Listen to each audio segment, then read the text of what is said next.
Burns now with a cross. This is Vernon! Vernon scores! Grimsby Town is over! Utter delirium at Blundell Park! Charles Vernon!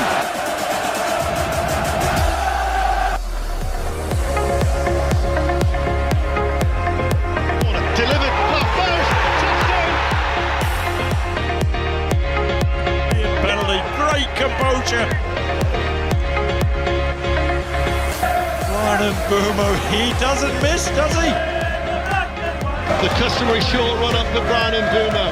Stuttering run up, and here's the crossbar! Manchester United are out! Brian Mbeumo has rattled the crossbar!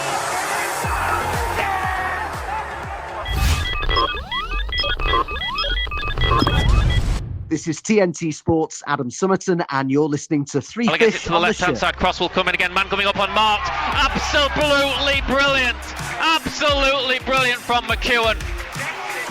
Well, it was almost Gordon Banks and Pele, that was.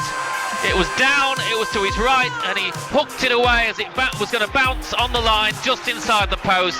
Magnificent by McKeown. Oh, how on earth did he keep that out? As you say, I thought exactly the same. Gordon Banks, that header down. I have to ask you about Paul Hurst. You mentioned earlier on your relationship with him crumbled. Is that as you left, or was that as part of the Dean Henderson sort of era? No.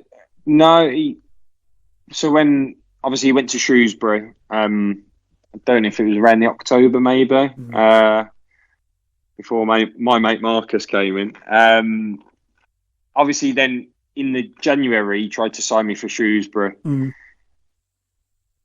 Obviously I weren't playing. I went in to see Marcus.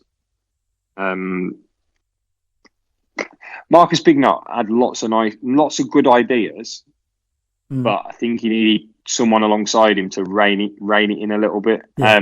What I didn't like with him, he wasn't honest with me. Like when he dropped me, he didn't tell me, and I just would rather him have told me. Yeah. I just didn't like the way he went about things sometimes, and then he told me I wouldn't play for the club again in the middle of the January. Yeah. Hursty was saying about signing me, so he was like, you need to put a transfer request in, which I did like a dick. Put the transfer request in, got to deadline day, nothing had happened, or John had wanted too much money, or whatever it was at the time. Really? But at 5 o'clock deadline day, I just didn't hear from Hursty, and then that was it.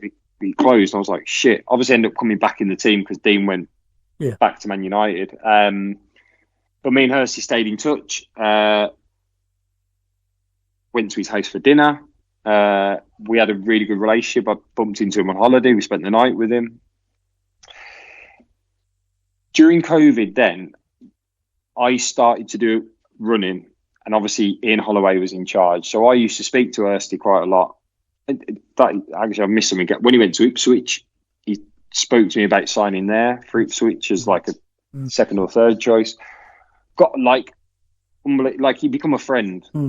So we had a really good friendship, and during COVID anyway, I started to run because obviously the training was all a bit weird and stuff.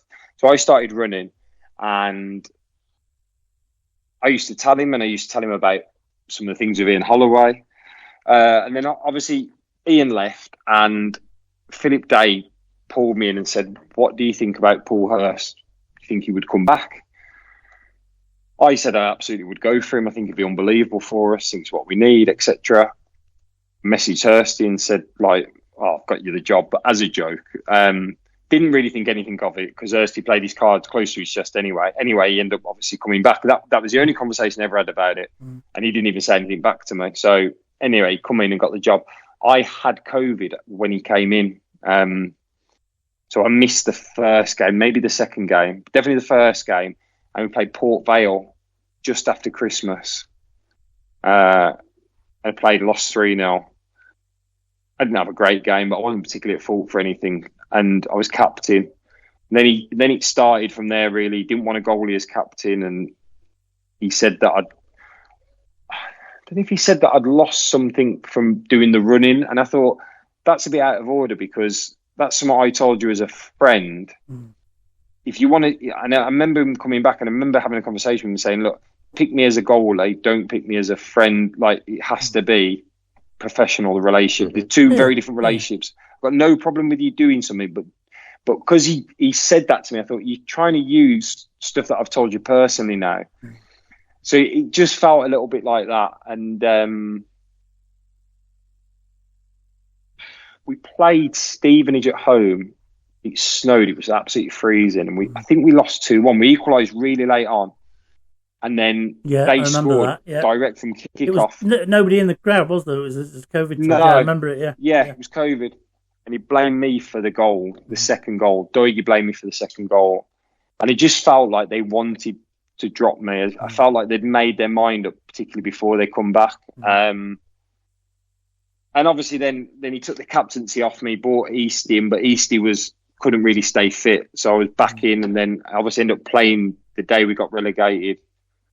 And then he got me in pre-season. And he said, like, you know, I want you to start the season. We're bringing in Max. And obviously started the season, but I felt like my confidence had gone because he took the captaincy off me, which it did hurt me because I loved being captain, and I'd been dropped, and he brought East in there.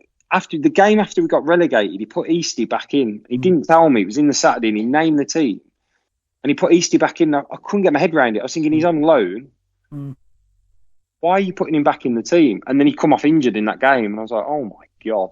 So I just felt like I'd been in and out, and it kicked me in the balls a bit after we got relegated, the next game, for him to do that, because I couldn't understand it. You look back now, and it maybe wasn't a big deal. To sign Eastie for the summer. I just felt like he didn't handle things the right way, and it just snowballed. And listen, by the way, I absolutely got it wrong myself. Like, I wasn't perfect at all. I could have trained better. The goalie that I was, the person that I was, I think I got played sometimes because I might have been difficult to drop. I didn't mean to be like that, but I could chuck my toys out the pram and sulk, and like that's why Sean's there and I'm not. But I don't know. I knew the relationship had sort of broken down a little bit, and then there was. But the reason that I came out of the team was I slipped a disc in my back, basically, and nobody particularly knew it. I'd had a steroid injection in it, and I'd lost power in my kicking. And that was sort of what it definitely finished my career, like, physically. But they wanted me to travel to an away game, but I wasn't fit. And I was like, well, I'm not fit, and sitting on a coach for 4 or 5 hours is not going to be great for me. And I'd never done it before, and I said, I'm not travelling. Hindsight, I should have just travelled and got my head down. That's on me. But so there was just things like that I just didn't feel like. I think they wanted me out, and I probably was ready to leave.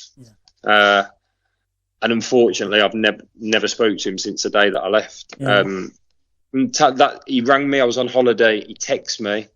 He said, "Can you do a phone call?" I said, "Yeah." He rang me.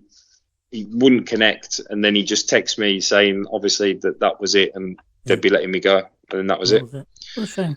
Yeah. It's, and it is a shame, because I really did have a friendship with him, and I still speak to Doige now, but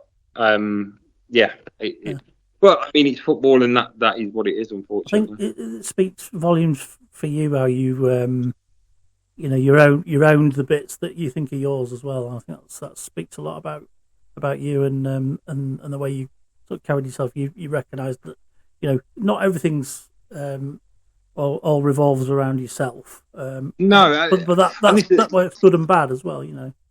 Yeah, it does. And I remember we played. I think the first game he dropped me for was Newport away. We trained at Blundell Park on the Friday before we travelled, and he pulled me in the office and he said, "I'm going to play Easter." And I remember I started to cry. I was absolutely devastated. I was like, "Just give me one more chance," and he obviously made his mind up. But obviously, I went down to Newport.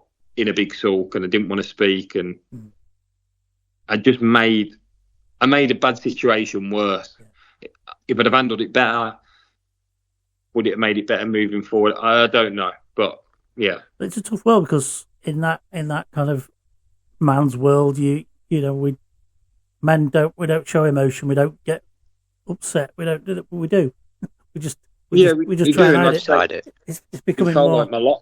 It felt like my life, and like I just said to you, I was out of contract in 6 months. Sorry, I had 18 months left, but I was out of contract in 18 months, and I was about to get dropped, and we were going to get relegated, or it felt like that's where we were going.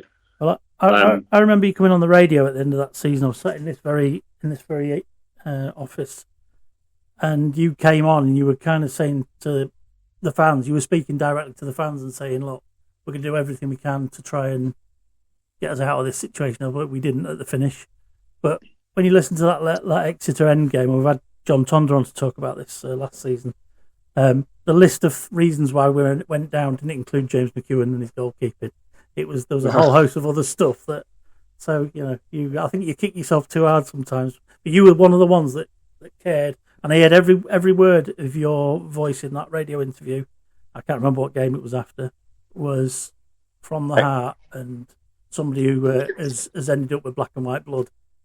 It was Exeter away, and I'll never forget it, because we had a spell where I thought we were going to be okay, and we weren't. And I remember just sitting in that dressing room after the game, and I was pissed off. I was pissed off because it had started way before that game, like way before. It started with the greatest respect. Ian Holloway signed some. Yeah, we know. He signed some players that were never going to be, and the professionalism completely went out of the club. We walked into that over numerous years before. Like, people have their opinions. Russell Slade was a good guy. Like, he was a decent man. If you met him in the pub, you'd have a beer with him. He was a good guy. But he stayed for how many games when we couldn't get a win? And then Michael Jolly come in, and I played my best football under Michael Jolly. Without a doubt, was the best spell of my career. But you could see it was never going to end particularly well on the inside, and everyone must have known it, because he tried to reinvent the wheel. It was never going to work, and then Anthony Limerick took over.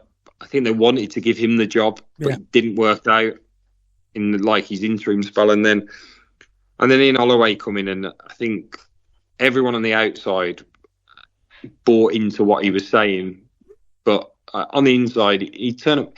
He'd go to a school in the morning and walk out for training at 10 o'clock in jeans and boots, and we'd just do the same session. It was like 11 players against mannequins. It was the same session on repeat. And I remember once he wanted me to play a 1-2 with the centre half in the game.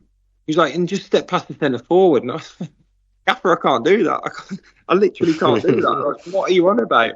He'd just go off on these tangents. I remember him having a race with, how do you say his name? Moshe, the big centre half. Oh, yeah. Or centre forward, whatever position he played. Machini, was it? Yeah, that was it. Bill Machini, They had a massive row one day. Because I was captain, he said to me, "Can you come in the office with me?"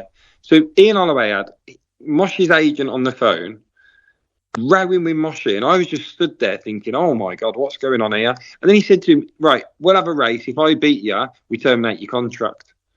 Like, what is this? The guy played on the Saturday, and it was just bonkers. It was bonkers. We'd have meetings for hours on a Monday, like 3 hours going over the game from the Saturday. It was just absolutely bonkers. Yeah, so like we'd start training later. So say we'd report for 11, and it meant to be lunch and then train. So he used to like to go over the games, but it wasn't just clips of the games. It went on for hours, 2-3 hours easily. Sometimes you wouldn't go out for training until 3 o'clock. And I was thinking, like, obviously I've got kids, so I was thinking I've got a school run to do, etc., and things like that.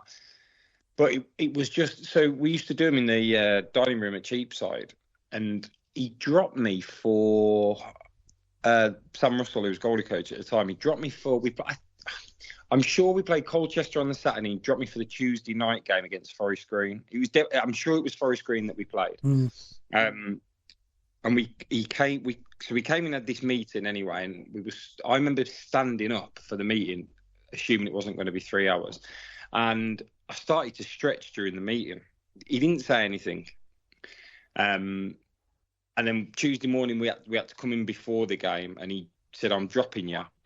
You wasn't paying attention in the meeting, etc. Blah blah blah." And I just couldn't believe it. I was like, "Gaffer, I'm 30, whatever at this point." I was like, "I've been stood up for a long time. Like there was nothing in it. I was just stretching, and that was it." Then he had it in his head. He was just so up and down. He was so up and down. The day he left, I remember he cried to me and hugged me, and I was thinking, like, "You've dropped me twice." He was just. Yeah, he was a character. He definitely was a character. Well, when we've seen his antics this season, I mean, I just think he needs help. I think the man's unravelling at times. I just think, Christ, what's he on? He was really paranoid when COVID hit and we got shut down. We were training. I can't remember who was playing the next day. It might have been Shrewsbury, but we obviously got shut down during training, and him and his wife, they were convinced it was like the end of the world, and they went out and bought loads of stuff. But then, obviously, when we came back, he carried on just playing darts around everybody. It was just he could go from one thing to the other. Yeah. So I remember it might have been the start when he first come in, and he said, "Oh, we're not going to train today. It was a Friday. We're not going to train today, lads. We're going to go down the seafront and get breakfast." Which, like, I'm all for. Like, I wasn't a player that particularly had to do something, training wise in a routine, and I never minded it. But we got there, and everyone ate. And then everyone had to pay for their own breakfast. So he was just a little bit. I don't know. I played against his Blackpool team when I was at Peterborough, and they were a very good side. But I look back potentially, and I think, were they a good side because he had a lot of experience? Like he had some really, really good players who obviously had very good careers. Yeah. Charlie Adam obviously went on to Liverpool and stuff. And he was the one that came to mind. Yeah. Yeah, and then I think, and obviously, listen, he's been successful. He got promoted at Crystal Palace, and then you think, oh, there's Wilfred Zaha there, and I don't know if sometimes, without being disrespectful, because he's managed a lot of football games, but I see, he doesn't tell anybody, does he? Well, exactly, but I just don't know if it's the level, because you look back at some of the players we signed that season. Yeah. I'm not sure there'll be that many who are still playing football now. We had Owen Wilson on loan. From West Brom, striker, and we travelled. He didn't make the squad, and he had to do running afterwards with a couple of others. And Ian Holloway was watching from the boxes the other side, and he kept missing the lines and stuff. We get on the bus, and he absolutely batters him to us. Says, he's not coming in this squad again. He's not going to play for this football club. He's not doing the running. He's not doing this. He's not doing that. About 2 weeks later, he played. I'm sure he played at Tranmere away a couple of weeks later, and it was just like. It was one thing to the other. You could never. I don't necessarily think he did it on purpose, but you could never trust what he would say, because 1 minute you could be out of the team and the next you could be bloody captain. It was just, it was bonkers, absolutely bonkers. I think you might have sort of slightly blown Rossi's next question, but go on, Rossi. Anyway, go. No, you might as well carry on. You spoke a little bit about it. Holloway darts. What was that all about? Because I think did get a fine for it in the end, or something? 15 grand. Yeah, and I don't know what that was all about. Do you know anything more? Well, we obviously used to train during COVID, and we obviously used to. It started off, there was 2 separate training groups, and then you could come in, but you couldn't be in the dining room and stuff together. So we used to have to go around the back of the hatch, and Di'd serve us dinner in like takeaway food. So we'd it was almost like a fast food drive-through almost. So we didn't come in the building together. But slowly but surely, this darts thing developed in the morning, and he just challenged people to a game of darts. But it would go on. It'd go on for hours. So sometimes you'd be waiting until 11 o'clock to start training. But I mean, lots of us used to try and get in early, and you'd go and do your bits where you could, because again, I think it was like 3 in the gym at a time or whatever. There was always rules around and stuff. But yeah, he just darts took over. He'd finish training, he'd start playing darts, and it was just. He was just so hard to play under, and he didn't give any consistency. When we played Tranmere away, I do hope I'm right, and I'm sure we were 4-0 down at half time, We got absolutely I remember that night. battered. We come in at half time, and I remember him asking Ben Davis what formation we were playing, and I was just like, oh my God. And we sat there in silence for about 4 or 5 minutes, because as a player, sometimes you'd go in, and I sometimes was quite vocal, and players would say stuff, and then the manager sort of let it settle down, or the manager would pull rank and say, shut up and sit down. But there was just nothing. There was nothing. And that game, I remember thinking, oh, we're in trouble here, because there's nothing in the dressing room. He doesn't have a clue what we're doing. And then he got back on the bus on the way home, and he come up the bus and he ranted, and he said to me, I was captain, and he said, I want you to get the lads together. I'm going to go back down the front, and I want 2 things that we could improve on that's going to make this situation better. And I was like, what I'm doing wrong. It was something like that. And I remember thinking, oh my God, what do I say here? So I can't remember what I said, but I said something. And as soon as the words come out of my mouth, he just shot me down and destroyed me. And I was like, I can't win. It was just like that. It was just really hard to. I'd gone from Paul Hurst for such a long time, and the one thing with Hursty was everyone knew what the jobs was. Everyone knew what you were getting, and I know sometimes the fans probably criticised that during his first spell because we were 4-4-2 and we played this way, but everyone knew, and training was consistent. Training was enjoyable, but you knew what you were doing pretty much day to day. The drills might change, but you knew what you were doing. Whereas under Ian Holloway, you just did not know what was coming. You had no idea. And I think sometimes back now, and I think maybe that's why I got that bounce factor initially, where we did really well at the start, and everyone, because it was all fresh and new, and we'd gone from Michael Jolly, he wasn't an extrovert. Michael Jolly, he was like a businessman who knew a little bit about football. It was quite hard work under him. Everything was very structured. Whereas under Holloway, I think that it was almost like a freedom that the players got. And then when he started to sign the players, and it was just chaos. It was not organised chaos. It was just chaos. Yeah, and some of those players ended up on long contracts, and I think he and the previous owner, who shall not be named, was gambling on the season being cancelled. That was how it felt for us fans, that we were gambling on the season being cancelled altogether. Yeah, I think I'd say, probably looking back under Michael Jolly, we signed a couple of players on money that we'd never spent before. We signed John Welsh from Preston, maybe. Yeah. And he obviously struggled to be fit. And I think we signed Jordan Cook. We signed, and they were decent players, but we'd sort of branched out a little bit financially. And then I think by the time Michael Jolly come in, it changed again. And then obviously when Ian Holloway come in, it was just. I think you're probably right. I think there was that. Listen, everyone knows the story. I think there was probably a little bit more going on behind the scenes. But I remember going for a. When he took over, we had a bacon and egg sandwich morning, and he invited all the families in. I remember walking away, and all like the girlfriends and wives were like, "Oh, he's amazing! Even I want to play football under him," because he did this big speech about his upbringing and stuff. I think everyone just bought into him as a person and what. But I think, like I say, I think COVID probably, he struggled with COVID, and now you look at like the way he's at Swindon. I think people start to see through a little bit of what he can be like. Yeah, I bumped into. Sorry, Ross. I bumped into Charles Vernham in Aldi's the other day, and as I'm at the checkout, I'm just looking at my phone waiting, and he says, "Oh, Charles Vernham signed a new extension to his contract." Well, that's quite handy. He's right stood behind me, so hey, what's this? And I said, "It's been great." We had a little chat, and I said, "I bet you're pleased you didn't go to Swindon, aren't you?" And he kind of, without naming names or being disrespectful, he just went, "Yeah," and his missus went, "Yeah."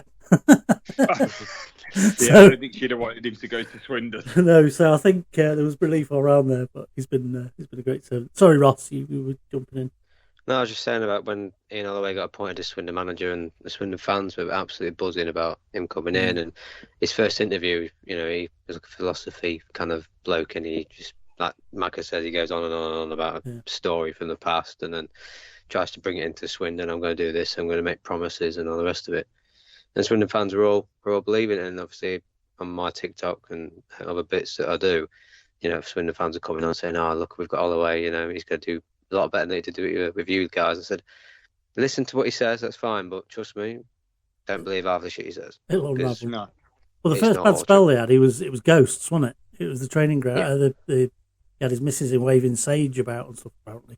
But anyway, Yeah, I think a lot of it's for show, and I think over time it starts to. I mean, he's managed a lot of games, but he's also managed a lot of football clubs, and I sometimes think that's probably an indication of what happens after a period of time with him. yeah, and it happens with players, doesn't it? I mean, you get players who like one or two club men and long careers, and you get these players, and you think they come in, they're really good, and then they disappear off after a short period of time. I mean, and you realise they've had about 15 clubs, and you think, oh, he's only a young lad, and he's had 15 clubs. Well, I remember we obviously had Denver Hume, didn't we? And I mean, I didn't see lots of him playing. Obviously, he had a good season, and like there was obviously talk of like, and I think I know that they offered him a very good contract, but it was. I remember thinking, this looks like a classic.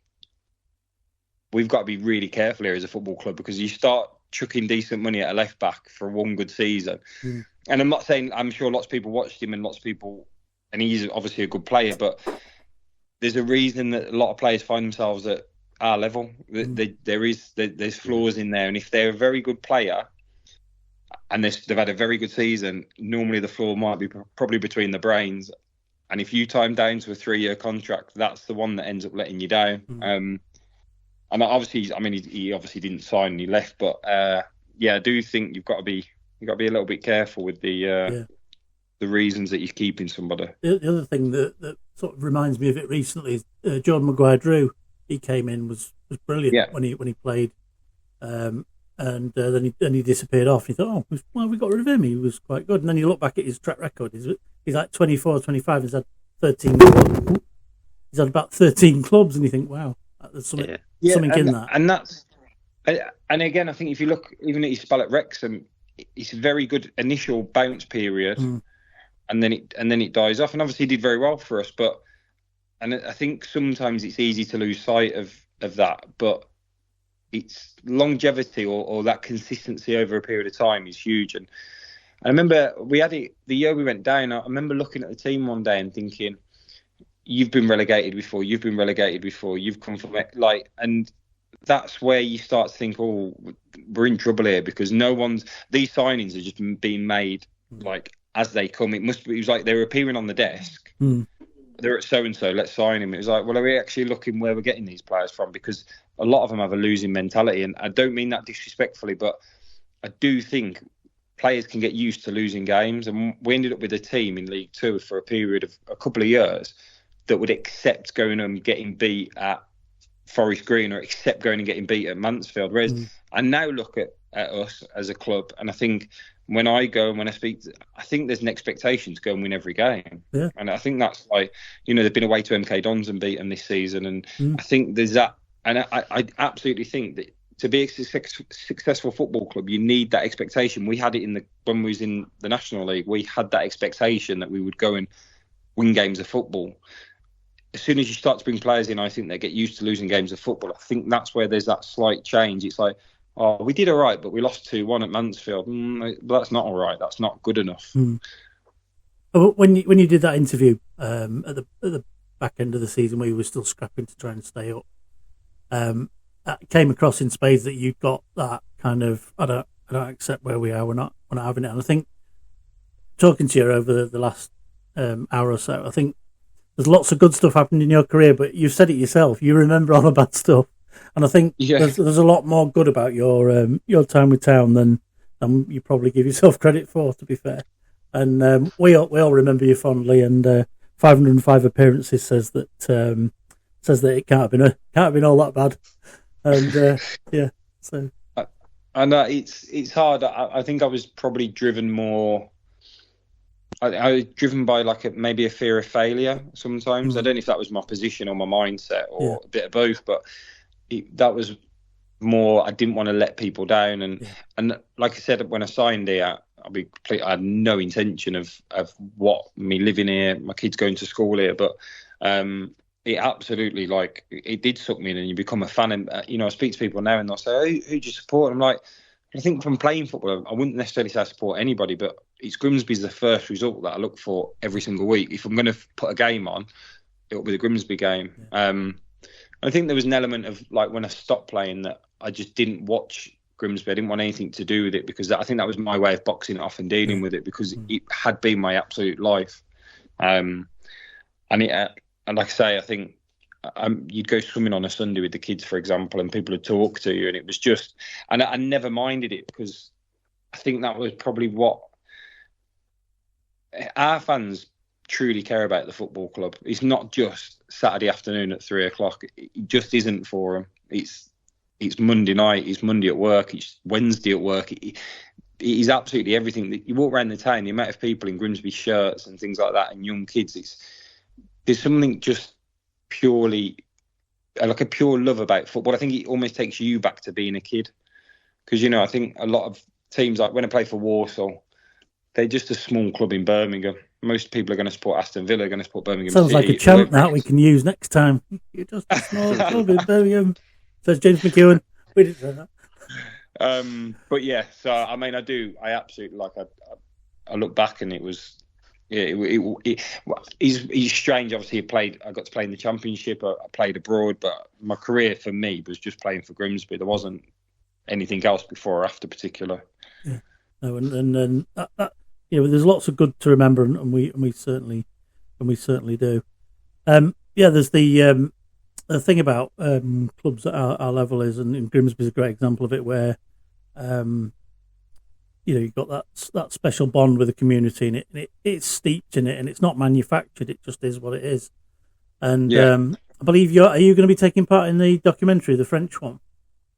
Yes, he's emailed me, and I'm meant to be taking part in it. At first, to be honest, I'll be completely honest. At first, I thought this is fake. Like, what's going on here? Yeah. And like I was trying to verify him. I was thinking, is this guy real? But I am. Yeah. I've had a chat with him. I had an email from him this morning, so we may meet again, or we may be separate, but it was interesting to pick up, and I think that's what they're driving at in that documentary is the power of a club from a community, because it doesn't exist elsewhere in the world like it does in England. And I think that's what. Obviously, I went abroad and played in Holland, and I was in so they've got the Eredivisie, the first division, and then it's completely regionalised after that. Yeah. And I was lucky; I got to play against like it was like a final D team or whatever it was, but it's absolutely it's not even compared to our level and what we get in our pyramid system. I think that's why people love English football, because you can go to a game. You look at the attendance when we play Bristol Rovers. Like, how is that possible for two teams in the National League? It's absolutely bonkers. And I think it's something that we should be proud of. And I think that's the one thing, listen, everybody will put the Premier League on, I'm sure, but there is just something natural about a pure love of football at our level.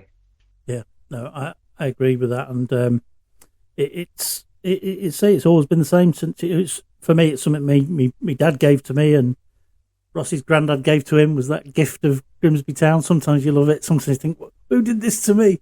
But but overall, we love it.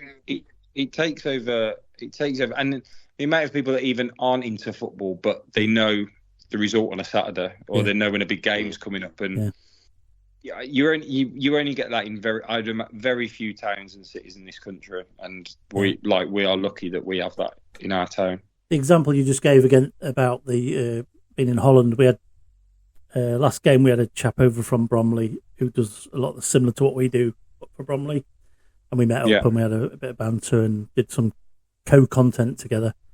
And when we'd finished that, I heard these two guys speaking what I can only describe as foreign, because I couldn't understand it. And I wonder if there won't be Icelandic, because we won't have Icelanders coming in when there's no Icelandic players playing. Yesterday kind of proved me wrong when you see the Icelanders in. And so I saw these guys later on in the fan zone. I said, "Hi guys, how are you doing?" And they were Dutch fans who'd just loved football. And one of them had followed this guy who'd done all 116 British football grounds. And as he'd read this book, he just took to town, and he said, "One day I'm going to go there." And him and his mate Jens and Bram, if you're watching,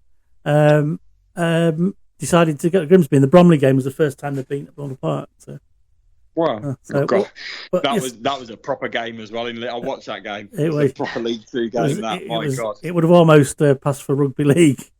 Yeah, I mean they are direct and physical. Yeah. My God, and they've only lost 4 games. We were mentioning earlier on, so they've done it very effectively this year. Right, we're going to really drop you in it now and put you on the spot with Rossi's special little excerpt we've got that he does every week when we get a footballer on. So I'm going to hand you over to Rossi. I wouldn't panic. It's nothing bad, but it drops you on the spot. You always say drops you on the spot a little bit. Yeah, we say it's not that bad, and then we've got people scratching their heads. So off you go, Rossi. Yeah, Dizzer and Podge and a few others were a bit like, you put me in the shit. But so this is your high five football team. So I want you to pick your 5-a-side team. You'll go through positions. You'll have a goalkeeper, a defender, 2 midfielders. Let's have a centre mid or a winger. Could be both or either, and 1 striker that you've played with in each of those positions, the best ones you played with, and then the manager at the end. Or Grimsby. For anyone. Okay.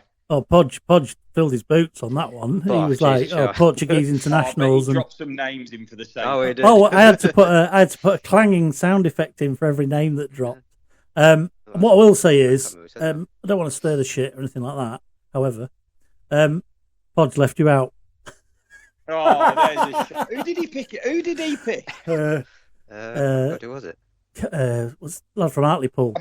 Carson from Hartlepool. Trevor Carson. Trevor Carson, yeah. That's it, yeah. I'm going to message him. You should. But then he also did drop like Seamus Coleman and Antoine Semenyo and players like that. So. Louis Vittoria. Louis Vittori was his manager. Right, goalkeeper, I'll go Dean Henderson. Right. Yeah, makes sense. Yeah, it's an easy one for me. Man with the talent, but he could back it up. We like that. Yeah, absolutely. And it shows no hard feelings as well, doesn't it? Yeah, it does. It does. Defence, I will go with. I'm going to go with Seamus Coleman. I played with him for Ireland when I was underage there, and I mean, even then, like you could see that he was very good. Like, I mean, sometimes I remember when we played Chelsea. I don't want to go off, but when we played Chelsea, we went man to man. It was Michael Jolly's not his finest hour, and Ross Barkley scored, and Harry Clifton was man to man with him. Now, I've already said Harry Clifton can complete a bleep test, can run. Ross Barkley made him look unfit and slow. That was like being on the pitch and seeing the levels. And I think most people look at Ross Barkley as and maybe an average Premier League player. Like, I'm not sure, like, without being disrespectful, but when we played against him, I remember thinking, oh my God. I remember Michael Jolly said, let Kurt Zuma have the ball, because we were man to man. Let one of the centre halves, let Kurt Zuma have the ball. And I remember him striding out of defence thinking, oh my God. So, I mean, like, going back to Seamus Coleman, like, even at that age, you could see the levels that he was. Well, that's definitely a clang sound effect for that one. You've out Podge there. Midfield, I'll go with George Boyd. I played with him at Peterborough. I think he obviously ended up going to Hull and Sheffield Wednesday. Just so much talent. Never wasn't a quick winger, but just had so much ability to win a game of football. He was also like a really professional as well. He did everything right. He was very, very good. Am I wrong? Is he still playing? He plays for that team where all the ex-players play. Yeah. I think I've seen him. Yeah. I can't recall it now. There's got quite a few on there, isn't there? Yeah, there's a few, and I'd seen him pop up. I think Papa Cisse was playing for him, and I can't remember us now. Papa Cisse was definitely one of them. Yeah, there was a few. Was Figueroa playing maybe? It could have been, yeah. I think Henry Lansbury, I think he was playing as well. Yes, yeah. So you know what he is playing for Wythenshawe Town. Yeah, I don't know. Can't remember his name. Yeah, did he play for Scotland? Did he play for Scotland? Don't know if he got. He wasn't Scottish, by the way. He was about as Scottish as I'm Irish. He played for England C in 2005 to 2006, and then Scotland B, and he played 2 games for Scotland in 2013-14. I've got an international in there. I'm all right. He's 40 years old. He's 40. Yeah, he's from Chatham, so he's a proper Londoner. 6'1", and he's playing for Wythenshawe Town as a left winger now. Jesus Christ. So, good lad. I mean, maybe I played with, like, obviously I was lucky. Like I say, I was lucky when I was at Peterborough. I got to play with some players, and we used to bring obviously some loans in who end up with Danny Rose come on loan, for example, and obviously end up having played for England and stuff. So I was lucky in that respect. But in terms of if I was actually, I'd have Diz in my team all day, every day. Just, I mean, not just that he's a really good guy, but he just, like I said, like earlier on, he was just brave. He would lead by example. He'd always want the ball. As long as it's not a 5-a-side team in training, if it was a 5-a-side match, I'd absolutely have. Yeah, so I'll have Diz in midfield. I'm pretty sure he put you as his keeper. I think he did, yeah. Vice versa. I was just racking my brains. That was my memory. I was waiting for you to confirm it. Yeah, I'm pretty sure he did.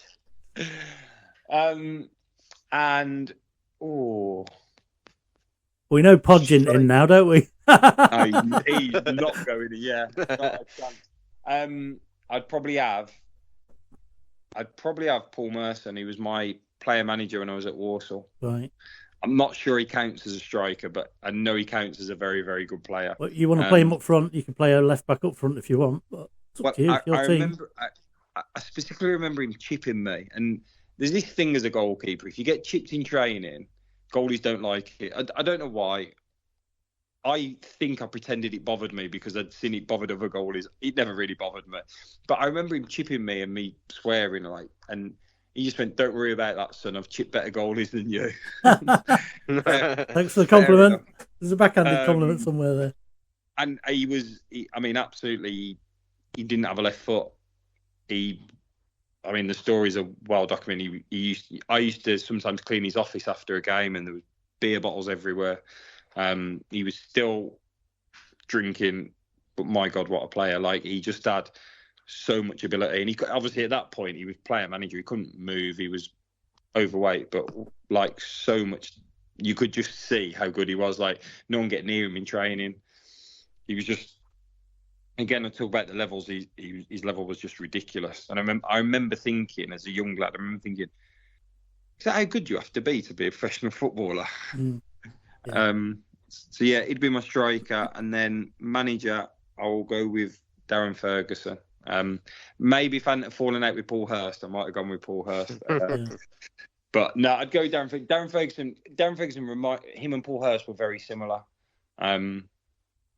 You knew where the line was. You could have banter with them. You could have a joke with them. You could voice your opinion to a degree in the right way, but you also knew there was a line, and you didn't cross it. Like, if you went too far, you were getting your head torn off. If they told you to do something, you were doing it. And I think, to be honest, I look back through my career now, and I felt like I had a lot of different types of managers. Like I say, obviously Paul Merson, and then obviously you go through like even Grimsby, and we had Marcus Bignett, and like so many different types of managers. But they were the two that were, I just felt they treated you like men. They were really honest with you, but you were a little bit scared of upsetting them as well. Yeah. So it was a fine like good leaders really. So, but I'd go with Darren Ferguson just because I fell out with Paul Hurst. It was shaded it just by that. He'll be ruining that now. What was Fergie's lad like? Was he? Could you tell anything of the old man had rubbed off on him? He was. He like I just said, he had that absolute shootness. And I remember at one game I wasn't playing. I must have been third choice at the time, because when I signed I was third choice, and there was a crossover where we got rid of the 2 first team goalies and we signed Joe Lewis, and I ended up becoming second choice. It was bizarre. But I wasn't playing the game, and I went to the toilet upstairs and Alex Ferguson was just next to me, and it was just like, this is bizarre. Like, where I didn't know what to say or look, or like I did not know what to do. But obviously, I like I said, I went up and trained at Man United. But he just, I mean, obviously he's got an aura about him, and I think his son did. What is strange, he's never quite replicated that anywhere else. Not for a period of time anyway. Obviously, he left us to go to Preston the season I think we went down from the Championship, and we had Jim Gannon and Gary Johnson come in, and Mark Cooper. We had Mark Cooper as well. That was bizarre. But yeah, he just had something about him, and obviously he ended up with a special relationship. And again, a little bit like Paul Hurst with Grimsby. Would it be beyond the realms of possibility? Because you look at the way Hurst is doing at Boston now. Would it surprise anyone in a few years' time? Given that, if Grimsby was struggling down the bottom of the league and someone was going to come in for 10, 15 games, it wouldn't surprise me if it was Paul Hurst again one day. In the right circumstances. I just think a little bit like Alan Buckley, sometimes football clubs and managers just suit each other. Yeah. David Artell's getting plenty of plaudits now. He seems to be very much a player's player.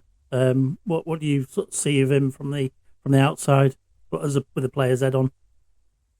Before my youngest son was born, so that was like 18 months ago, that pre-season, outside of my normal job, I ended up going in and doing training with him during the school holidays, just before he was born. And from the outside, you obviously never know what you're going to get, really.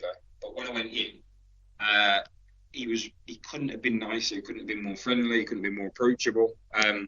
Like, obviously, Sean's my best friend, so I speak to Sean all the time anyway. And they're very different. Very different. They obviously work together as a pair. But yeah, he has done really well. I don't think there's any getting away from that. I think what he has done, he's made Grimsby Town a proper League Two club. Whereas before, when we got promoted, we were just holding on. It felt like a matter of time every season. And then we might finish the season with a bit of a flourish, and it was like, we're going to get promoted next year. We never was. Whereas I think now he's in charge of the football club. It does feel like they've got a football manager, and I'm not personally one that enjoys a head coach. I wouldn't have enjoyed it as a player. I don't particularly enjoy it. I think you should have a football manager and you back him, and you still need that network around. And I speak to Sean now, and there's, my God, the amount of different jobs there now for people. Because when I signed, Steve Crayson was goalie coach and kit man.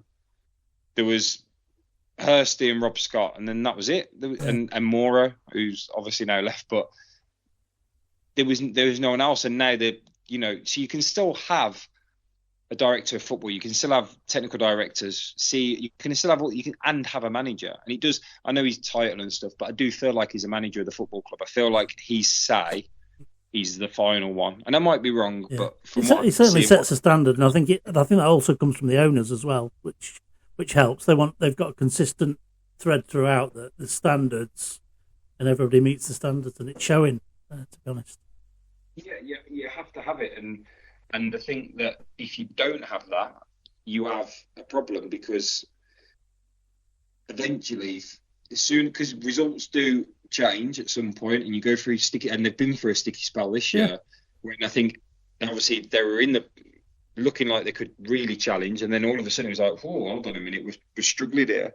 But you stick through it and you go back to, like you said, that thread that runs through the football club, and actually then you come good again. So it absolutely is. It's from the top down, and they've got good people. Adam Smith, who was there, has been there in loads of different roles, but a good guy, like, cares about the football club, intelligent man. Like, having people like that does make a big difference. Yeah, I know when the Man United game was on, I remember Phil Jones seeing him speak afterwards.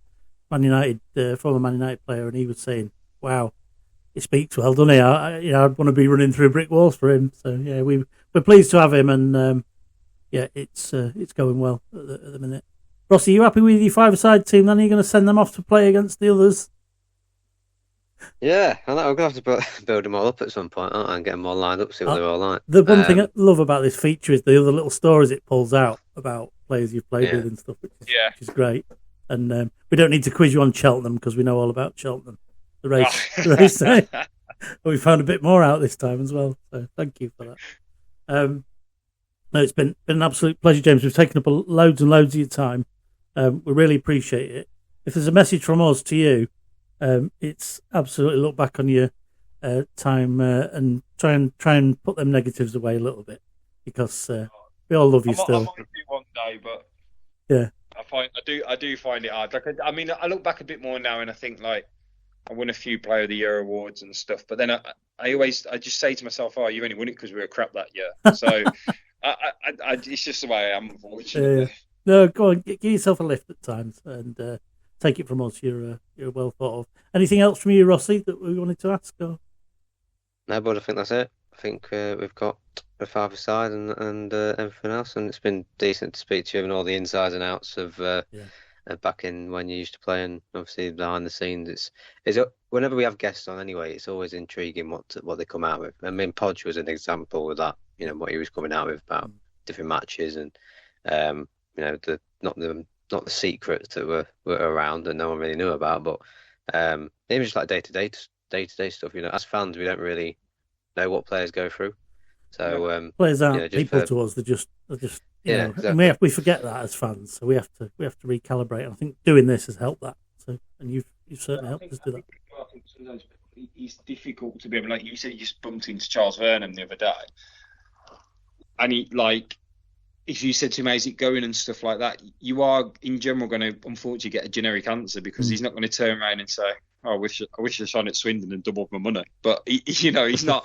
But I think when you do finish, you are able, and I always tried to be honest when I was playing, but I do think you can sort of say, well, actually, yeah, it was like this, it was like that, and you know, I was lucky. I never really.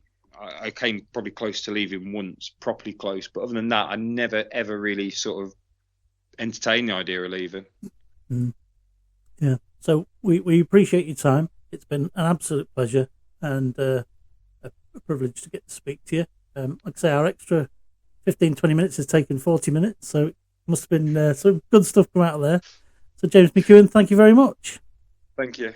Cheers, lads. Thank you for watching or listening to tonight's show. You can catch us on YouTube, podcasts on Podbean or Apple Podcasts.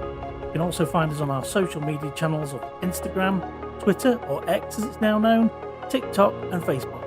Please like, subscribe and share at every opportunity. It helps us a lot.